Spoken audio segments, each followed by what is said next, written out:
Hey, Margaret. Yeah, Anton? You know what people don't talk about enough? What? The fish scene was, for the most part, improvised.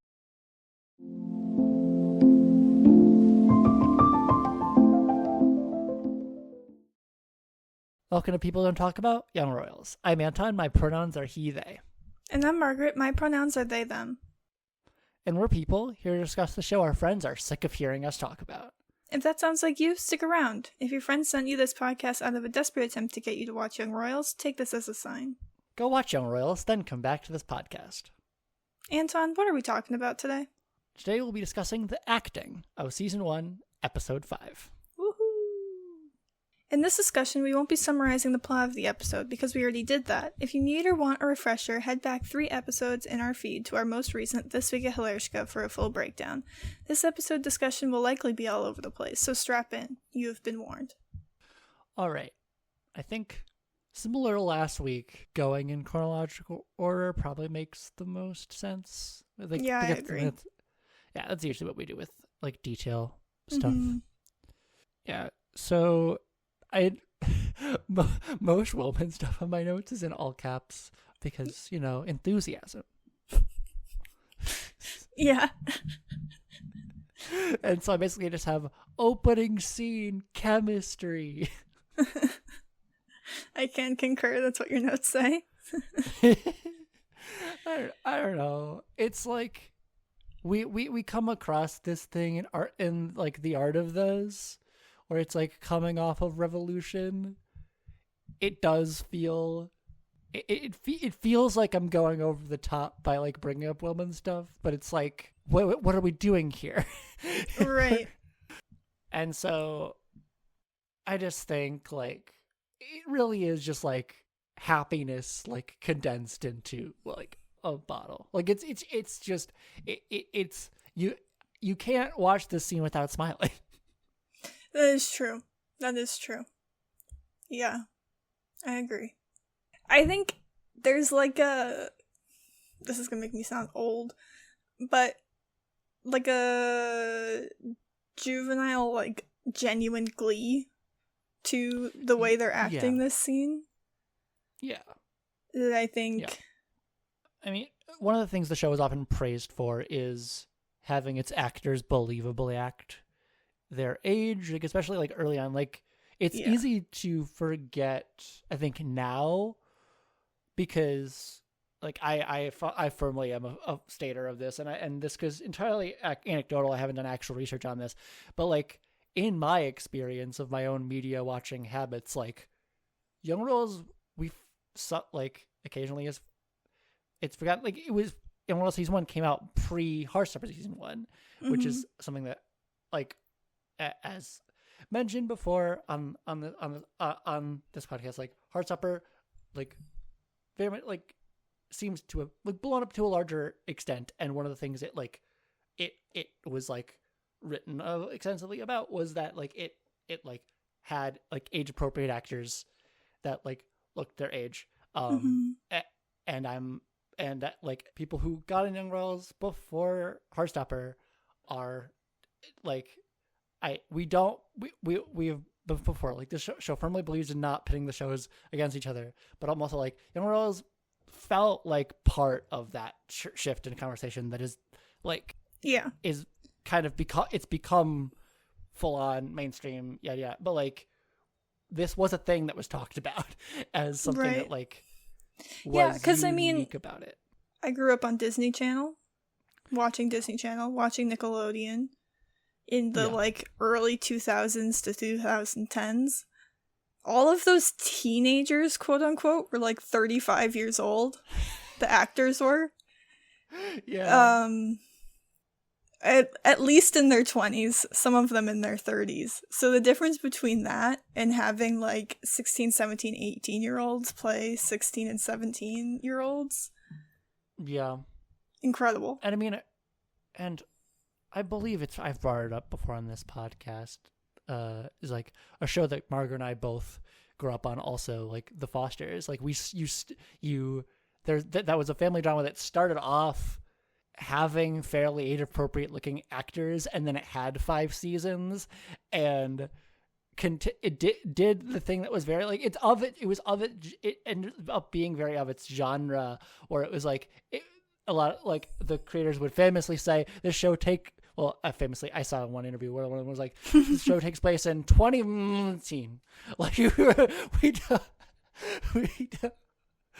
we just don't discuss when events happen, how long it's been, like we have what year in school everyone is, but we also are still tracking current events, and so you're still dealing with characters visibly aging while being the same age, and so you're just like, it is the one thing that as there's many gripes you can have with streaming television, but I think there's a thing about it that people can appreciate, that I can personally appreciate, where it's like something like more condensed shooting schedules can mean that at least within a given season and with like shorter runs, you have more fidelity with age of actor and character. Yeah, I mean, this show did a really good job with continuity. Yeah. Because of that, but that's also not this episode, so. Yeah, I mean, back to the scene at hand, we were talking about how... Oh yeah, what were we talking about? We're talking about how, like, Wilhelm and Simon are acting like kids in this opening scene. Yeah. And it's like, for like the heavy stuff that happens in this episode, yeah, like the show holds on to a sense of age. Yeah, you can't really let go of the fact that they are teenagers making teenage decisions about things. Right. And it seems like this that really like continue driving that. Yeah. Because it's like relatively absurd in the sense that like there are little things like the trip to Simon's house is like foreshadowed, but other than that, the rest of the scene is largely meaningless, but it's entirely like emotionally driven and like makes sense as like setting a like point in the story of like this is where they are, like very much establishing sense of, I mean, I talked about it in Revolution where it's like we've reached a new place in this episode. Mm-hmm. And I think in the same way that we talk about a lot of episodes in this first season, like but like this episode more than anything is like setting us up to knock us down. And like we talked about that with episode 4 too, but like that was that was like the very end. Like this episode is like a long con where you are getting scenes of just them being just enjoying each other and being cute, so that you form a strong enough emotional bond with them to feel the ending. Like it is like it I think you mentioned this in Revolution, I remember, because little people probably heard, I edited it recently, where I was like, where it was like, if you actually add up the amount they have interacted on screen, mm-hmm. like the show is very efficient and effective, because like almost any other show would have you be like, I don't know if I buy it. Like they're very much like playing up, like, I don't know, like this is an episode by acting. Like we are talking about scenes that just would not work with different actors, and it's like that's the thing about great shows, is that like it's the best shows I've watched, like on their own, don't work with just anybody. Right. Yeah. But moving on, so we don't keep focusing so much on individual scenes. I have the start of, throughout this episode, we get like this subtle August being a menace. Yeah. Acting, mm-hmm. Which you alluded to, I believe, in this week, Alershka. But if you want to talk about it a bit more. Yes. Yeah, we've got, so this is obviously post-August taking the video, pre-August filming, or pre-August releasing the video. Yeah. And so he knows, but Wilhelm doesn't know. And so this entire episode, the, like, subcontext to every time that August is on screen is this, like, diabolical, like, plotting is the only way I can describe it. Yeah. Which is, once you realize it, you can't unsee it. But unless you're reading into August's, like, motivations in every scene, you might not catch it. Yeah, it is. This is. I say subtle for that reason, and like I like, given the nature of this podcast, like, this is not a first reaction podcast. This was we have seen the entire show, and now we're going back with a fine-tooth comb. Like, I don't know how much of this is discernible to a first-time viewer. I tell you what, I did not pick it up the first time I watched it. I didn't pick it up the 10th time I watched it. Yeah, I think, but there is a element to Malte's performance that's like this sense just of what is my play. Like, everything in this episode is on the one hand impulsive, and on the other hand, I would potentially, it's like, I would say it's all very calculated. I don't think any of it is actually impulsive. No, because it's like in previous episodes, we've talked about him being on impulse, but like, there's something about, I don't know, like August having this important information that, like, we have been alluding to the entirety of this podcast up until now, of like, oh, wouldn't it be terrible if August specifically had this information? Yeah.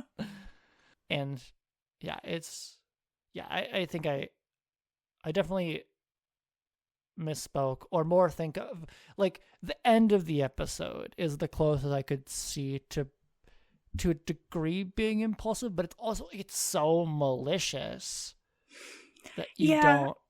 I don't know if that's even impulsive, because I could see how it could be in a way, but also he's been rewatching this video, seemingly deciding what he's going to do with this information since he took the video at the end of 1-4.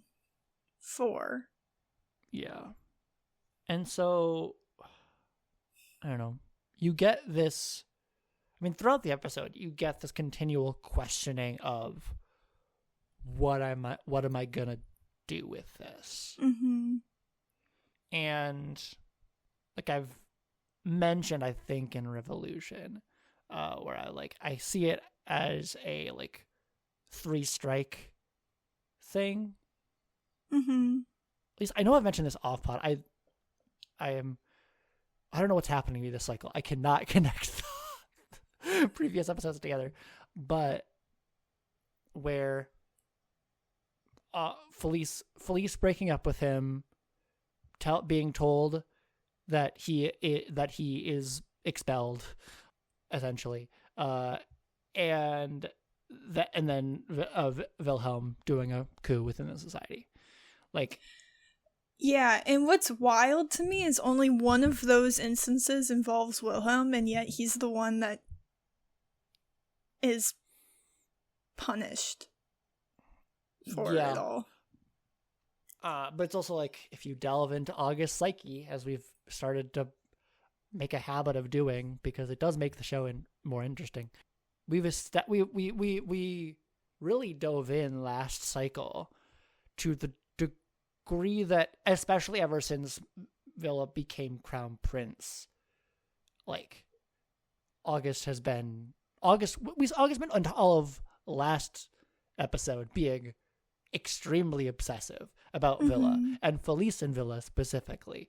And so it's wild logic that, like, despite being just so expressly proven incorrect at the end of last episode about his suspicions, or like paranoia, I think we can call it that. I think it's revealed that it was never about Felice. Like, this is the episode that, like, confirms that, like, Felice was a manifestation of deeper insecurities, because you get Felice breaking up with him for entirely his own, that's entirely his own fault. Are you saying that him liking Felice is entirely his own insecurities? No, I'm saying that, like, his reason for, like, disliking Wilhelm, because, like, a lot of his aggression towards Wilhelm, like, manifested in the form of jealousy last episode. Yeah. And it's like, I think we were digging away at, like, how much of that jealousy was rooted in insecurity. I mean, jealousy is always rooted in insecurity. Right. But it's like, the degree to which, like, how much insecurity was even beneath that. Because also that, because it's like, then it continues to manifest in, like, oh, you haven't paid tuition, so you can be able to come back. And it's like, again, we talked about last cycle, like, that insecurity is coming from Wilhelm is the crown prince. He does not have to worry about this kind of thing ever.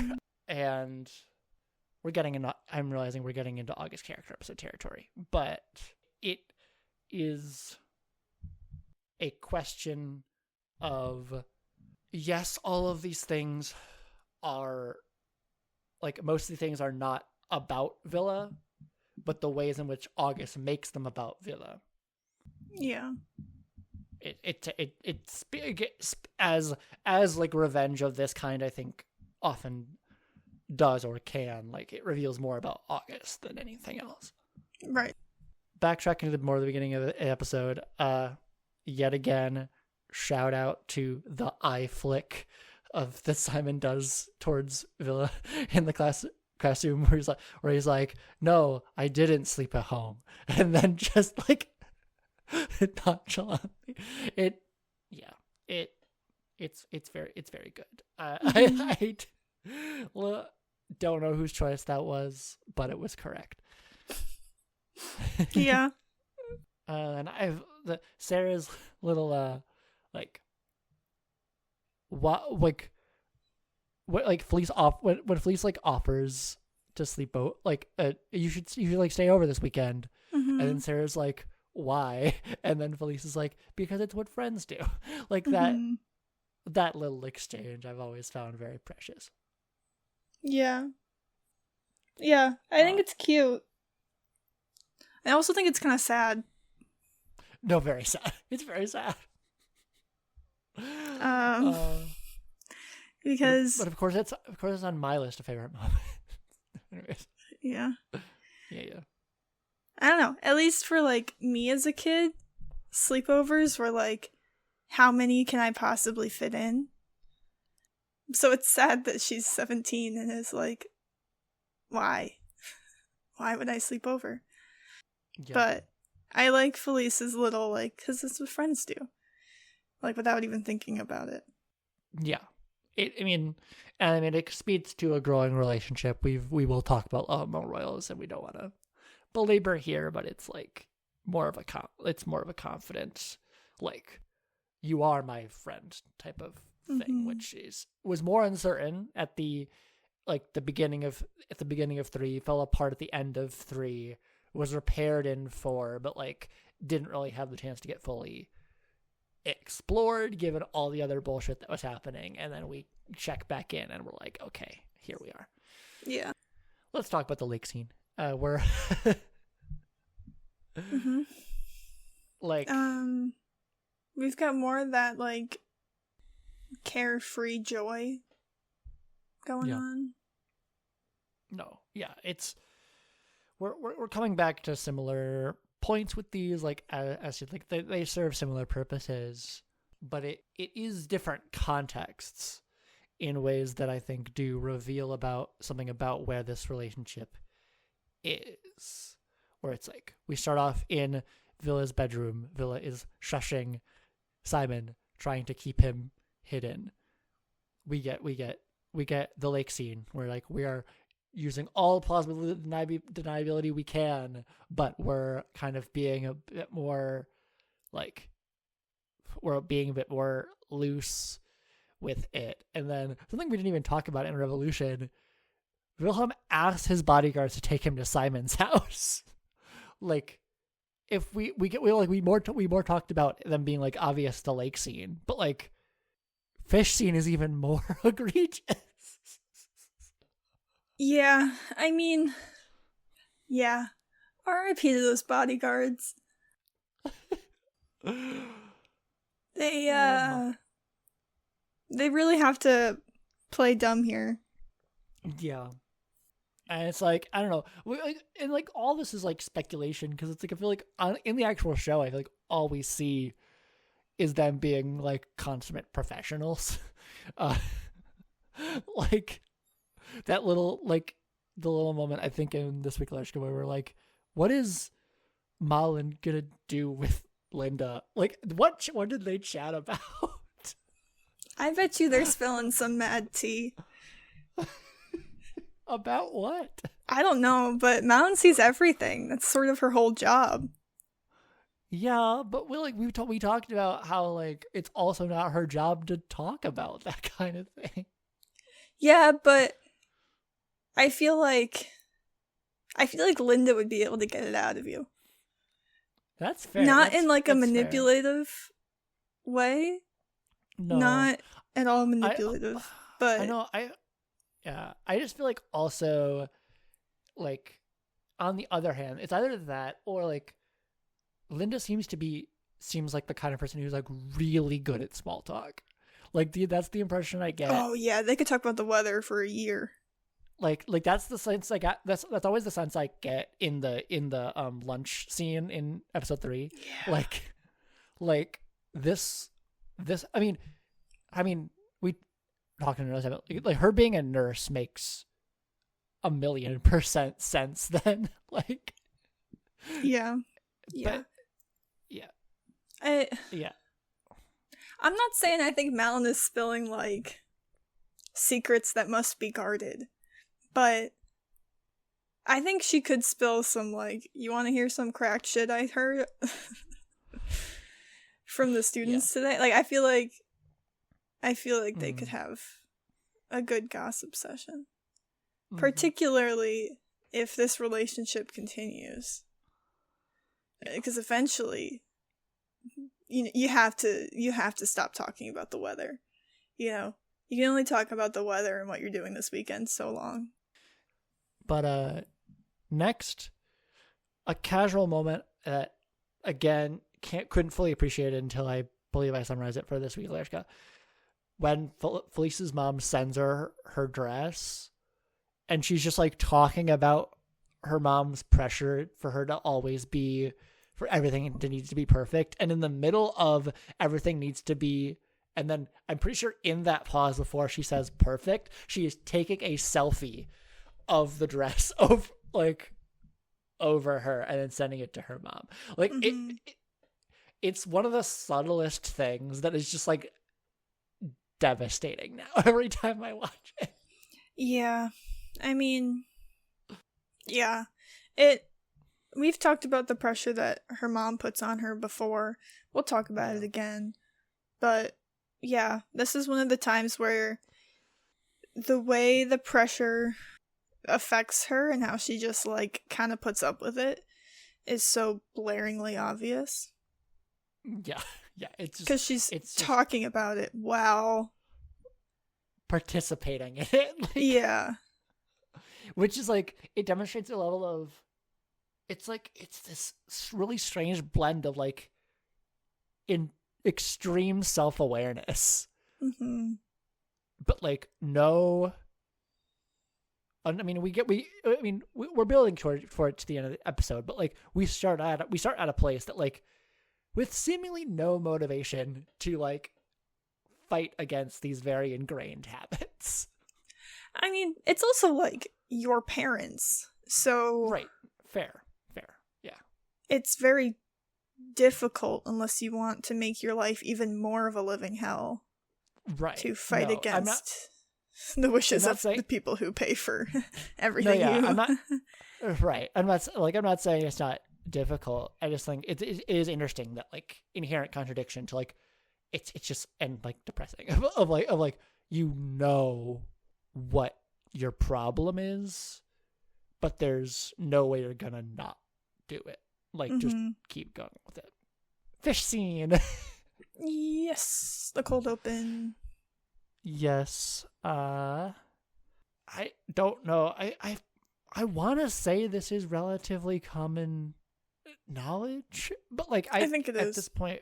Yeah, we don't talk about it enough. I think is like, do you remember like hearing like what this scene even like was before the Improv got a hold of it? Like, nope. Which is like, I mean, that's part of what the show ends up doing to you is like you don't know how much of this was figured out on the day. Like especially like these early seasons, like you get these anecdotes of like, oh, the everything is fake speech was something that was came up on the day. Mm-hmm. The names of the fish that are brought up are the names of Omar's old bandmates in his old boy band. Mm-hmm. I feel like as I remember the story going, like it was something that it's very similar to the football scene. Like it was discussed. Like it wasn't like we just like did it on camera for the heck of it. Like it was like talked about and like it just like wasn't in the script. And then we just did it, which was. From my understanding, that's a lot of what the improv is in this show, because everything is very well thought out, even if it isn't in the script. Yeah. Like it's all very like conscious. They're all very like conscious choices. Mm-hmm. And also, from what I understand from the interviews I've watched, is none of the scenes that end up like with intimate aspects of it were ever like not discussed about. Yes. Yeah. Well, yeah. I mean, they had intimacy coordinators, which actually is something important to bring up in this episode. Is like this show is like very upfront about using intimacy coordinators and heavily choreographing every single intimacy scene that is ever done on the show. And it's like it's like clear watching it. Like there is intent behind it. Like it doesn't make the scene feel unnatural, but it makes things feel very like deliberate and comfortable, that make it clear that like this is fully a like it is a dance. Like it is two people who like understand what they are doing and are accomplishing it like at the highest level. I don't know how well the average person is good like I like judging acting, but like I feel like sometimes it's like you can tell in the show when they haven't used an intimacy coordinator, or they haven't like discussed pre-planned intimacy scenes, and you're just watching it and it's kind of awkward and you're like, what is going on here? And you can tell in shows and movies when they have used one and you're like, this all makes sense and it's portraying what they want it to portray. And it's going in a manner where you know that everybody knows what's going to happen next. Yes. It's very consensual. Yeah. And I mean, it goes without saying, that just makes it better. Like, yeah. We get a real sense of this happens and this happens and this happens, and each of them can be portrayed as exciting as it is to the characters because there is no discomfort on the part of the actor of who fully knows what is going to happen moment to moment. Right. We just wanted to applaud that, like we will do for like every intimacy scene on the show. Little quick shout out. Maddie's reaction to Sarah revealing that August kissed her is a little moment I always like hope I see it in reaction videos because I love it so much. It's not often there, but it is like, I mean, but like it's close enough to Sarah's reveal that it's like sometimes it's in there, and I appreciate when they're able to extend the reaction out enough to be like, because that feels like a complete, the more complete version of that moment, because it's such a subtle thing, but it is just very like, it's the tiniest detail that it's like. What I like even more than her like verbal reaction, because she says something. No, yeah. But I like even more is how she's like playing with her hair above her head, and she just like drops it. Yeah, that specifically is what I'm talking about. Because she says at one point like that fucking asshole. I'm pretty sure something like that. But it's like it's more than that. It is the like I was just sitting here, and then things got real, and I wasn't ready for that. And it is just one of those like classic but very like fun moments of like she is all of us, of like oh this is happening now. Yeah. But not to give us whiplash, but my next point is about the gym scene. If you have anything before that. I don't have anything until the music room scene, so. Okay, yeah. I mean, I just wanted to like, again, like just carrying through like this through line of like August being a menace. Like, there is really no scene where like he is more of an out. Like if you can debate back and forth the degree of calculation that goes into his action this episode, like how impulse and like emotion driven everything is, but like the one thing is that is like I think unequivocally manipulative and thought through to the nth degree. Yeah, is his plan to implicate Simon, and the way he tells Wilhelm, and the way he delivers the reveal about the drugs. Like Malte plays it in such a way that it's like, we've said it before, like it is a good job on the actor for the degree to which you make a character hateable.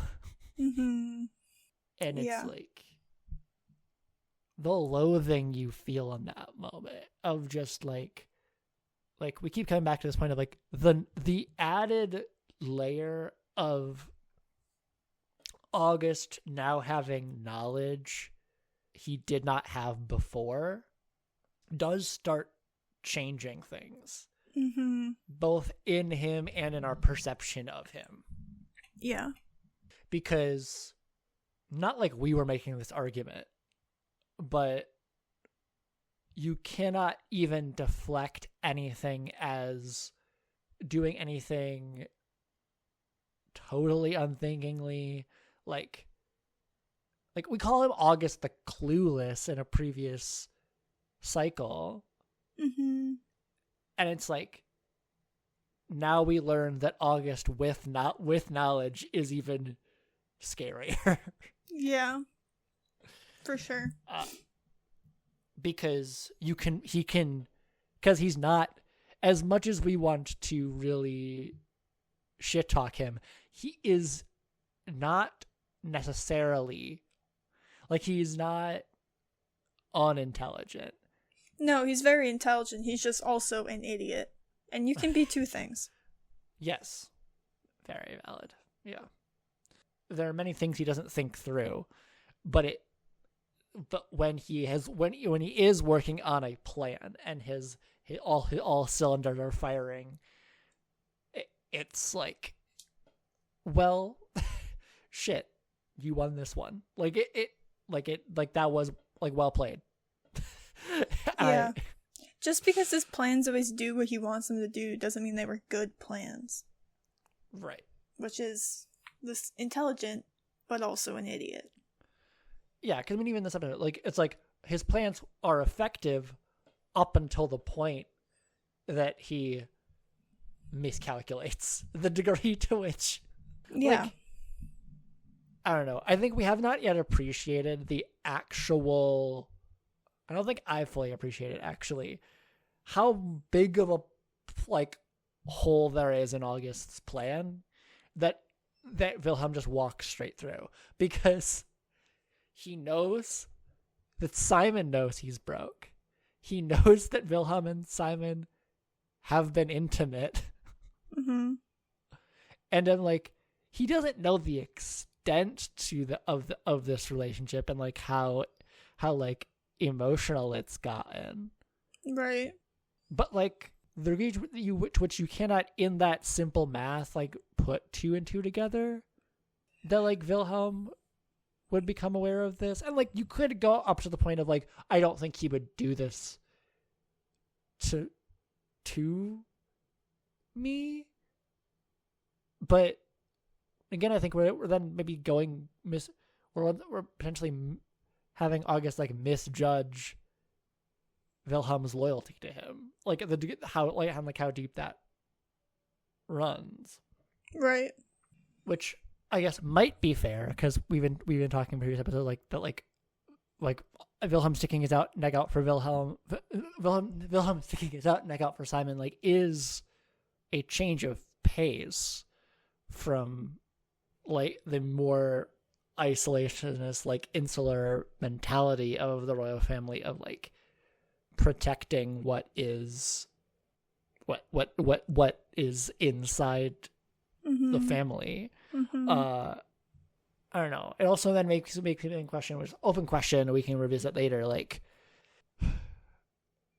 how, like, what does August think the nature of Wilhelm and Simon's relationship is? Because, like, is he, based on the information he has, like, does he think it's just a physical thing, the way that, without any actual knowledge and like not directly calling it out necessarily, but like that's the way Eric presumed it was from the way like Wilhelm was being cagey. Mm-hmm. That's the only sense in which I could understand the surprise at Wilhelm having that information. Yeah. I mean, I also just think that August thinks really big of himself. So yeah. He's overlooked this massive hole in his plan that is, how the hell is he going to convince anybody that the drugs were Simon's in a way that isn't still going to backfire on Alexander because he had the drugs? So he's just like miscalculated that whole thing. And I think miscalculating Wilhelm's knowledge of him being broke is just also part of that whole issue. Definitely. My next thing was just music scene pop off. And then I also have like a crying emoticon. But that's... Yeah. I also have the music scene, and I don't remember who I was talking to about this. It could have been Anton, but I want to say it was somebody at work. We were talking about a show completely unrelated. And he was talking about how it's one of the only shows he's ever watched that the characters actually listen to each other. That was me. Was that you? About Young Royals. Who the fuck? What was I talking to? Because I was talking to somebody else about something similar then. What the fuck were we talking about? Anyways, that's not important. Yeah, because I think I brought that. I know I at least brought that up in Revolution. But God, I can so clearly picture this conversation happening in a lab. Maybe I was just thinking about this conversation while I was working. That is possible. Anyways, or maybe I had the conversation again. Who knows? No, yeah, but we haven't mentioned like this is a show where characters listen to each other. But yes, you're saying, and you can really see it in the cadence of their argument here. Yeah, it is like not entirely like belabor the points we made in Revolution, but it has a there's a back and forth to this scene that like even as much as it hurts, like this episode is more about craft than our own emotional investment. Like it is very well acted.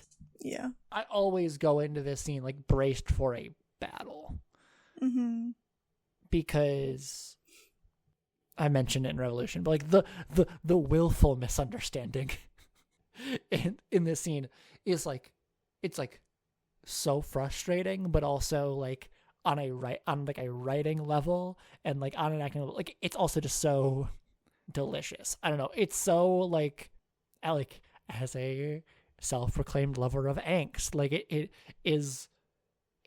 really just is like these two characters' perspectives just like slamming against each other in a way that was like always going to happen. It was just a matter of about what, and like feeling that sense of inevitability in this scene, like you get this real sense of, as an audience member, oh no, wait, and they're going. We can't stop this. Yeah, I agree. We will move on to avoid continuing repeating ourselves. But like the line, "What sort of king do you think Wilhelm will make?" Yeah. Yeah. And it's like, I know I kind of keep coming back to these August points, but it's like there is something about the psychology of August in this episode that like if there's anything that will allow me to pull focus from Wilman in this episode, it is what the fuck is going on with this fucking guy. Like it's and I don't know. It's a line that like I think at least want to like place here and like probably table for the August character discussion, but it reveals the kind of thoughts that August is having, and like the way it's delivered so casually shows the level of disrespect that is already like built up in August's mind of it. When he is still nominally like his family member and quote unquote friend. Another little like acting moment, after Annette informs August that he will not be coming back after Christmas break, his little workout scene that like ends in on the rowing machine that ends in a scream. It like it's one of those like intense like gut punch things where it's like, I really don't like you, but you are letting me into how much you feel your life sucks in this moment. Yeah, I mean it pulls on the in 1-4 when he's talking to Wilhelm post the society, and he's like, they just start screaming. Yeah, it's like clearly like something that does help him. Something we can get to also in Wilhelm's character episode, but the moment in the society, like I'm calling it like the society like coup scene, like where Wilhelm flips the script. Like I've mentioned, like this feels like the first moment that like Krampus Wilhelm is here. Of like there's a certain way that Edvin starts behaving that is discernibly different than any previous scene, and I think it is this moment of pretty sudden development of awareness of like, I am in power and I am going to stand in my power in a way that like can feel very cathartic as an audience member, and it can also, I think, be complicated, but it's also like can't fault him for like trying to turn the thing that has really been depressing him this entire time like into some sort of win. Yeah. Yeah, I do think it's an interesting flip of scripts, particularly that point where he stands up and just like leaves and everybody follows after him. Yeah. Like everybody just sort of falls into line. I do think that's interesting. Then I want to flag Sweet Son's like passive aggression in the scene with Felice of like there's like this I was just trying to help this and like it is just very well done for this moment of a mother ever so slightly losing power over her daughter, and like she still has to make it feel like Felice's fault. I love the reconciliation scene that we get during Lucia, but that we if there's anything we cover a lot in Revolution, it's that, but that just because we just needed to talk about that how very touching that moment is. And then mixed with August posting the video, like that is definitely a moment of, it's a culmination of everything we talk about this episode, but it is in that moment is like a true a true vindictive act, and everything is portrayed on Malte's face. And then is undercut by the like oh shit moment of like, oh wait, I did, like if I had waited 15 more minutes we wouldn't. And then the little like awkward smile that Simon has when the teacher like compliments his singing is a little moment that I like. And then with both Omar and Edwin, just the way that they portray like panic in their own individual crises at the end of this episode. It's all everything's coming together. We talked about this in Art of the Frame, but like everything just becomes a lot tighter at the end of this episode, and it really does. It really is enhanced by these close up like on the face of just like great eye acting, and that's all. That's all I really need to say. Cool. Got anything else? No, I don't think so. Yeah. Thank you for listening. If you'd like to keep up to date with when we release new episodes and other pod-related announcements, you can check out our Instagram or our threads at People Don't Talk About. Our next episode will be Love Among Royals for Season 1, Episode 5. So stay tuned. And with that, all I have to say is, let's start a revolution, baby.